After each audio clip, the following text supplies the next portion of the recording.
की है। तुमने मेरे परिजनों का वध किया है कंस, वध किया है।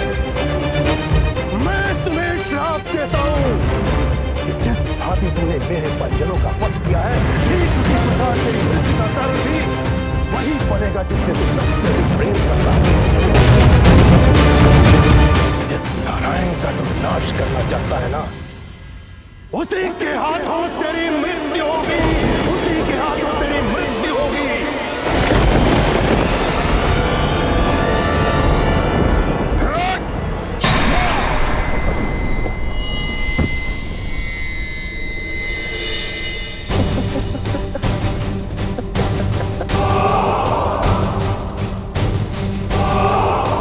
बेचारा वैकुंठ की तीर्थ यात्रा पर निकला था, तो दुर्भाग्य यात्रा समाप्त। यात्रा समाप्त।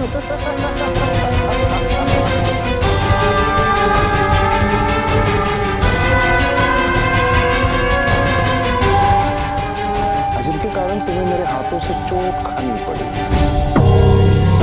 कारण सोचो, प्रतिशोध लो।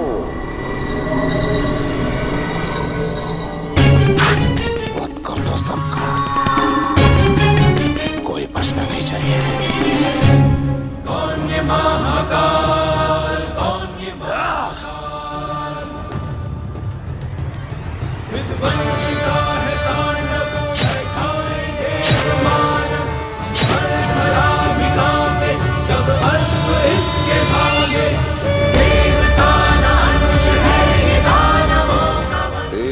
ईश्वर है कंस, कंस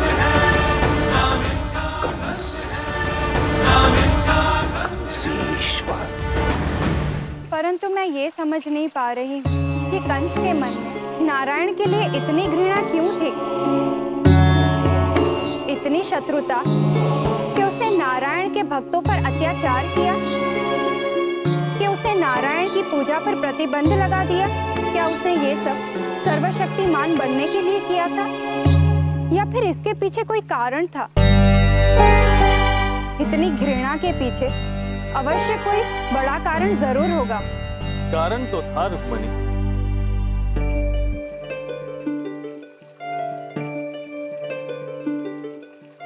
हम जो आज अपने पिछले कर्मों के कारण,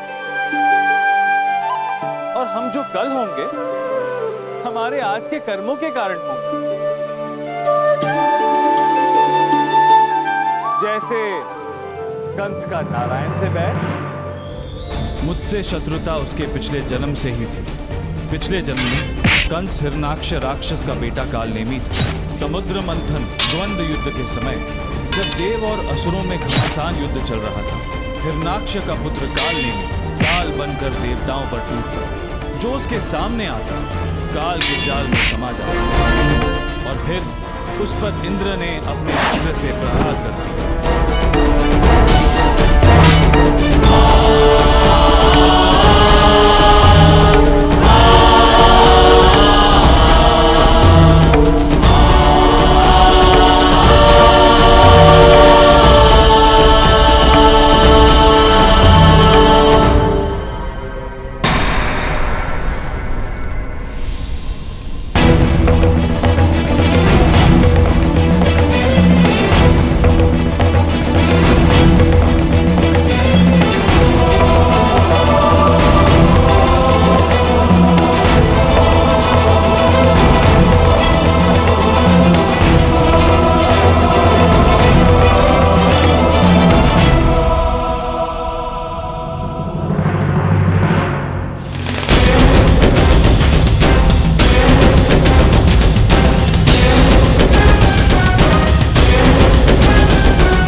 अब मैं तुझे समाप्त करके स्वर्ग पर अपने राज्य की पताका लहराऊंगा।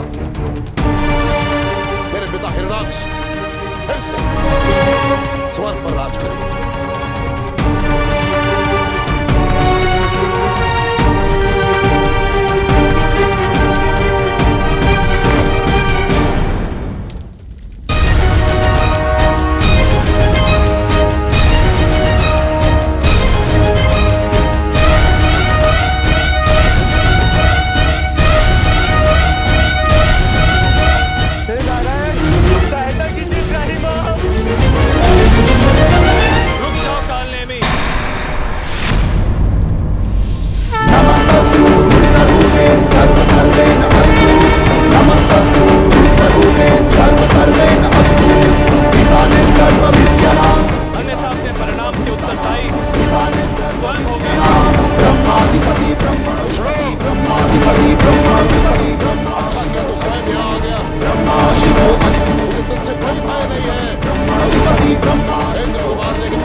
परंतु उसकी घृणा और उसकी भक्ति उसके साथ साथ इसी जन्म में चली आती, और यही कालनेमी के साथ भी हुआ।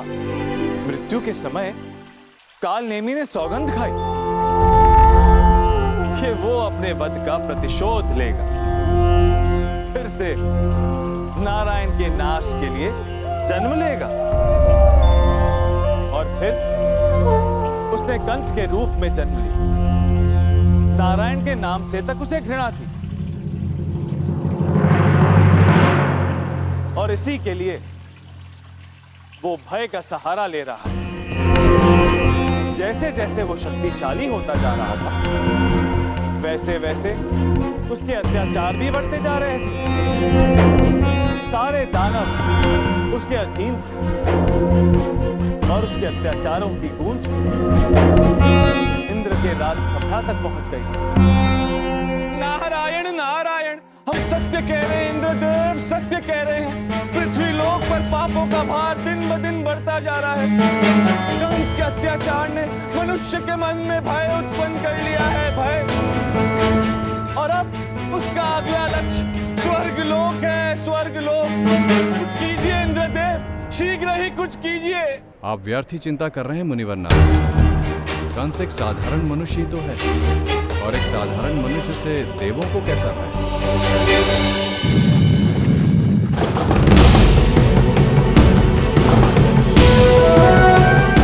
ये भूचाल नहीं है इंद्रदेव, ये भूचाल नहीं है।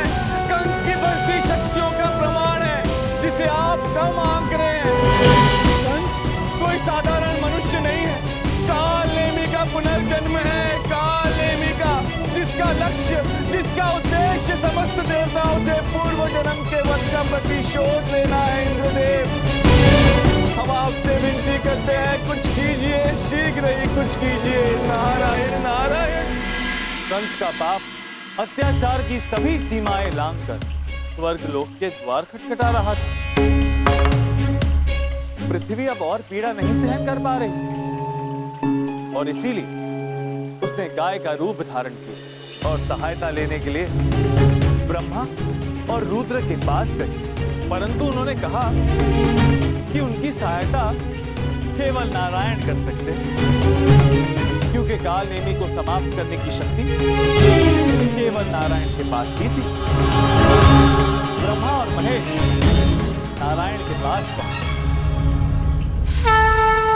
नारायण नमस्कृत्य नरं चैव नरोत्तमम् देवीं सरस्वतीं व्यासं ततो जयमुदीरये। ब्रह्मदेव और महेश का स्वागत करके मैं धन्य हूँ।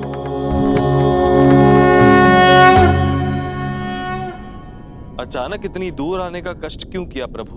आपसे क्या छिपा है महाविष्णु? पृथ्वी कंस के अत्याचारों से कांपी हुई है। आप उसका त्राण कब करेंगे प्रभु? समय से पहले और कर्मों के फल से अधिक कभी किसी को कुछ नहीं मिलता ब्रह्मदेव। पृथ्वी का त्राण अवश्य होगा, परंतु अभी समय नहीं आया। पाप का घड़ा फूटने से पहले उसका बच जाना आवश्यक है, और जिस दिन वो घट भरेगा आपकी चिंता का अंत हो जाएगा। ये तो बड़ी विचित्र बात है। आपने उसी क्षण क्यों अवतार नहीं लिया? कंस और उसके पाप का अंत क्यों नहीं किया?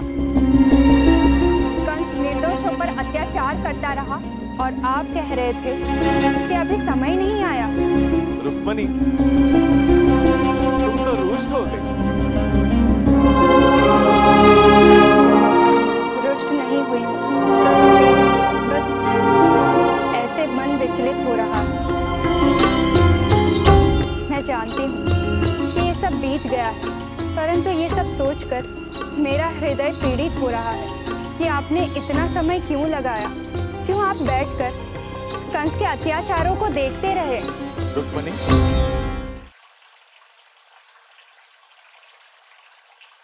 कदाचित तुमने सुना नहीं, समय से पहले और कर्मों का चक्र पूर्ण होने से पहले कभी किसी को कुछ नहीं मिलता।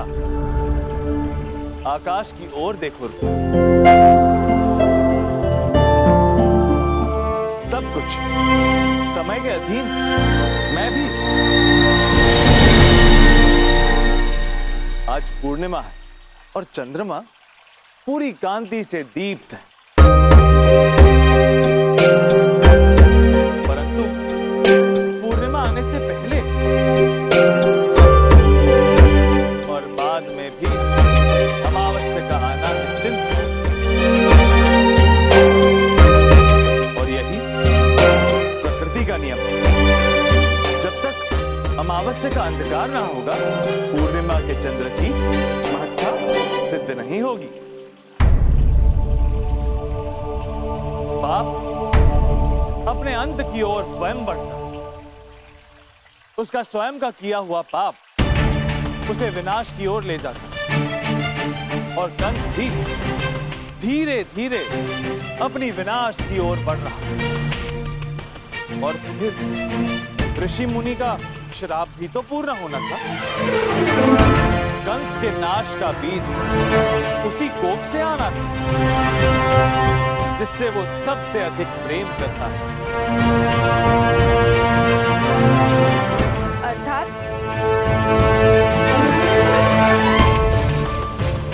महाक्रूर, महाक्रोधी, महाअत्याचारी कंस के हृदय में एक कोमल कोना था, जहां प्रेम बसता था, भावनाएं थी, चिंता थी, मोह था अपनी बहन देवकी के लिए। राजकुमारी देवकी आपके स्वयंवर के लिए राजसभा राजकुमारों से भर चुकी है, तो उन्हें प्रतीक्षा करने दो।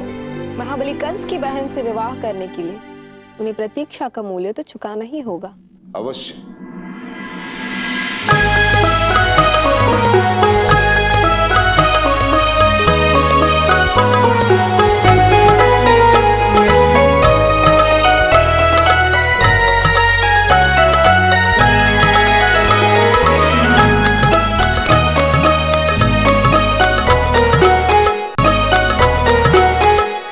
कंस के लिए संपूर्ण संसार में सबसे अधिक मूल्यवान कौन है? वो है मेरी बहन देवकी। चेष्टा आ गए, कब से प्रतीक्षा कर रही थी आपकी। सारा संसार जिसकी प्रतीक्षा कर रहा है वो मेरी प्रतीक्षा कर रही है।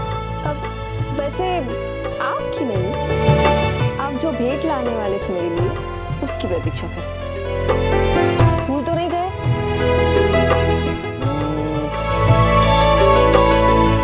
कंस श्वास लेना भूल सकता है परंतु अपनी बहन का हाथ नहीं। बहुत सुंदर भेंट लेकर आया हूं, बहुत प्रसन्न हो जाओगे।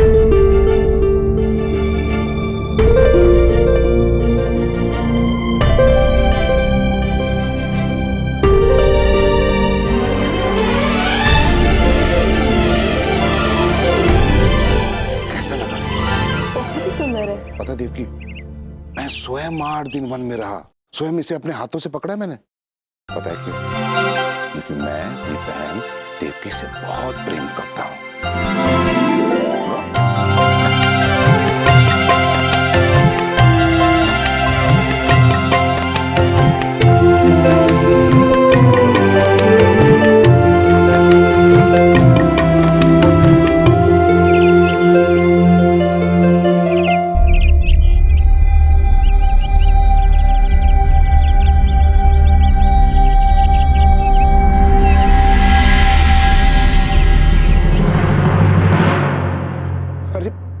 ये क्या किया तुमने?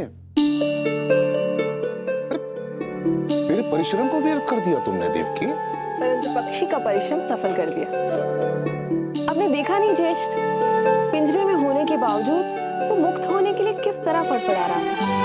पिंजरा चाहे सोने का ही क्यों ना, पक्षी का आनंद खुले आकाश में विचरण करने में ही है। स्वर्ण कटोरी में प्रस्तुत राजभोग में वो आनंद कहाँ जो कड़वी निम्बोली खाने में, क्योंकि वो उसे स्वतंत्र होने का भान कराती। पक्षी का आनंद स्वतंत्र होने का था और मेरा आनंद पक्षी में था, इसलिए मैंने उसे मुक्त कर दिया। तुमने इसे तो मुक्त कर दिया देवकी, और तो स्वयं स्वयंवर में किसी और से बनने वाली, वो भी जीवन बन के। ज्येष्ठ, विवाह बंधन नहीं है, वो तो स्वतंत्रता की अनुभूति है। और मैं उसी से विवाह करूंगी जो मेरी ही तरह स्वतंत्रता प्रिय।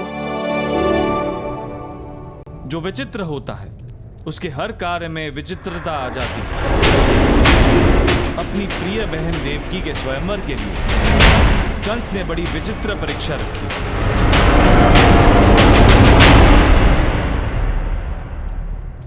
मथुरा की राजसभा यहाँ उपस्थित सभी राजाओं राजकुमारों का स्वागत करती है, अभिनंदन करती है, आदर करती है मन से। अभी यहाँ उपस्थित हर एक व्यक्ति यही सोच रहा होगा कि मेरी बहन देवकी किसे अपना वो चुने। तो किसी मन में भी यही प्रश्न है, कौन होगा वो, कैसा होगा वो? होगा तो इसी सभा में से कोई एक होगा। बहुत बड़ा प्रश्न चिन्ह है मेरे साथ, क्योंकि आज तक मेरे बहन की हर एक चीज उसके जीवन की मैंने स्वयं चुनी है। स्वयं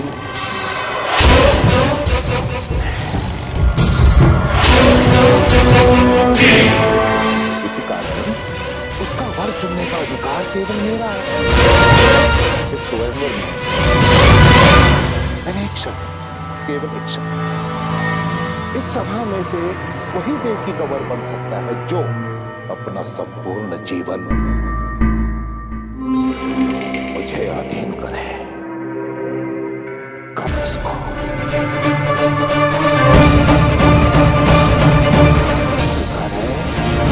विचित्र शर्त, सभी असमंजस में थे।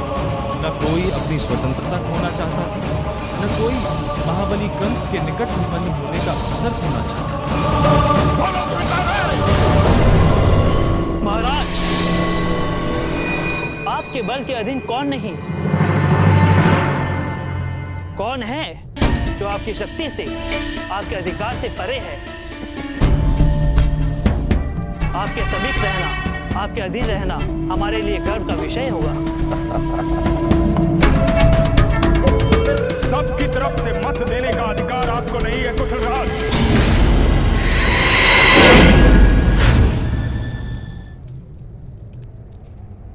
मेरे प्रिय मित्र वसुदेव, तुम्हारे कहने का अर्थ यह है कि तुम मेरे शर्त से सहमत नहीं। तो तुम्हारे कहने का अर्थ यह है कि तुम मेरे विचारों का विरोध कर